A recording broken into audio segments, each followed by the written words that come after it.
হ্যাঁ, ছোট থেকে বড় হয়। আর আম গাছ থেকে আমরা কি কি পাই? হ্যাঁ, অনেক কিছু জানো তোমরা, খুব ভালো। গুড গার্ল, তুমি একদম গুড গার্ল। এবার শোনো, ব্যাঙের ছাতা দেখেছো? দেখেছি। হ্যাঁ, তো ব্যাঙের ছাতা ছোট থেকে বড় হয় তো? হ্যাঁ, ঠিক। কিন্তু মাটি যদি আমরা রেখে দেই, এক বাটি মাটি, সেই মাটি কি সংখ্যা বাড়ে? মাটি কি ছোট থেকে বড় হয়? তাহলে মাটি একটু আলাদা আম গাছের থেকে। তাহলে আমরা মাটিকে কি জীব বলবো নাকি জড় পদার্থ বলবো?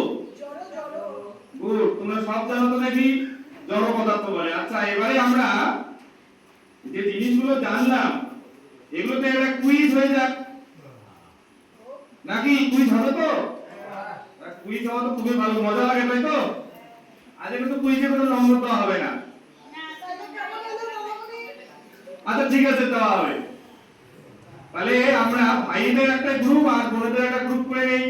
ভাইরা কিন্তু খুব চিটিং করে। না, আজকে চিটিং করবে না, ওরা শপথ নিয়ে নিয়েছে আজকে প্রথমেই। আজকের থেকে আর ওরা চিটিং করবে না। দেখো, প্রথমে বোনেদের দিয়ে শুরু করি, হ্যাঁ? আচ্ছা, বলো তো,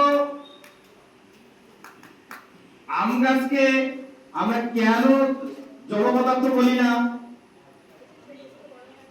আমরা ছোট থেকে বড় হয়। হ্যাঁ, গুড, এর সঠিক প্রশ্ন। তোমরা 5 নম্বর পেলে, আর তুমি একটা গুড পেলে।